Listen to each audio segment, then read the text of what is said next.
Hi, so today I'm going to tell you a story, and this is something new for me. I've not done a story, I've not told a story directly to a camera before, and I've been watching all these videos on how to do it, and of course they've gone in this ear and out this ear, so bear with me.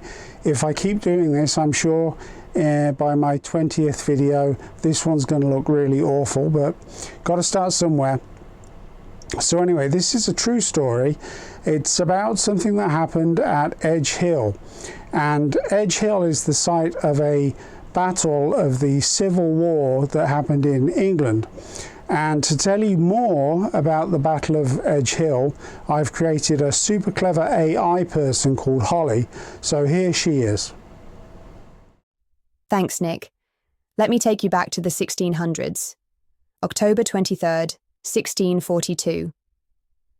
A chill wind swept across the English countryside, carrying with it the scent of damp earth and the heavy weight of anticipation. Near the rolling slopes of Edgehill, two armies stood poised, their banners snapping in the breeze, their hearts beating with a mix of dread and fervent conviction. This was to be the first major pitched battle of the English Civil War, a conflict that would tear a nation apart. On one side, the parliamentarians, clad in practical, often sober attire, their resolve hardened by their belief in a more accountable government. On the other, the royalists, resplendent in their finery, devoted to their king, Charles I, and the ancient traditions of the monarchy. The air crackled with tension, a silence broken only by the rhythmic thud of drums and the nervous coughs of men about to face their destiny. The stillness shattered. Cannons roared, their iron balls tearing through the morning air, followed by the crackle and smoke of musket fire. The ground trembled as both sides advanced, a wave of humanity crashing against another. Pikemen, their long weapons bristling like an iron forest, met in a desperate embrace, while musketeers reloaded and fired in volleys, the acrid smoke stinging eyes and throats. The royalist cavalry, the king's naked swords, charged with terrifying speed, their polished armour gleaming in the fading light. They crashed into the parliamentarian ranks, a whirlwind of hooves and steel. Yet, despite initial gains, the parliamentarian foot soldiers, though raw, held their ground with grim determination. The battle raged for hours, a brutal, chaotic dance of death. Charge and countercharge, desperate pushes and weary retreats, marked the long, bloody afternoon. As dusk painted the sky in shades of bruised purple and red, the fighting began to wane. Neither side had truly triumphed. The field was a grim tableau of fallen men and shattered dreams. Edgehill, a costly stalemate, marked the beginning of a long and bitter conflict. It was a day etched into the very soil of England, a stark reminder of the tragic divisions that tore a nation asunder. Now back to you. Okay, thanks Holly. So to tell you what happened, let me give you some background. This would have been 1992. I was living in England, and a friend of mine was working at a place where a guy who also worked there had come up to him and said, "Hey, did you know about the Battle of Edgehill?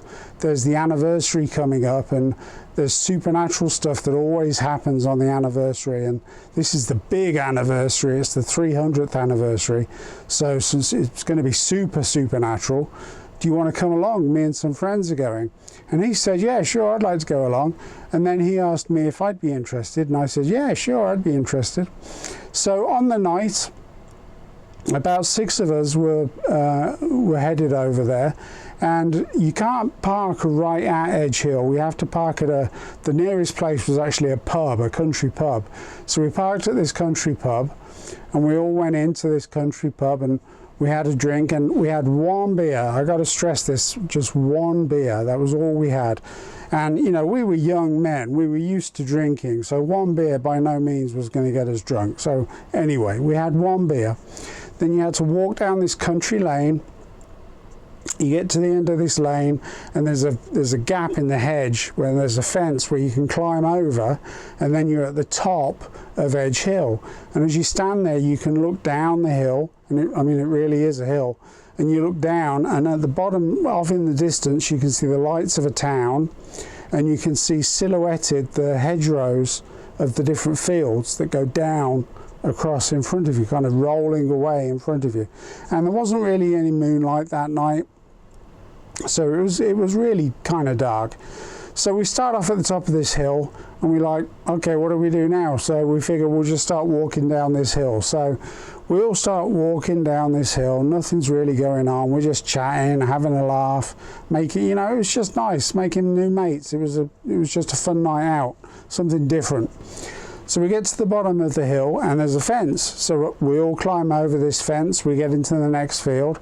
We start walking across this next field, and then about halfway across the field, I see in the next field a light, and it looks like a flashlight. That's the best way I can describe it. It was a flashlight.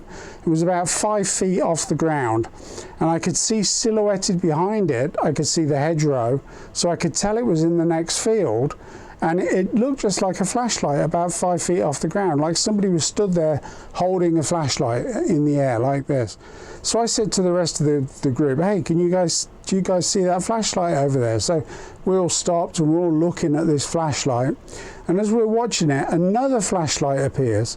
And the only way I can describe it is it looked as if somebody was stood there with a flashlight on each side of their head.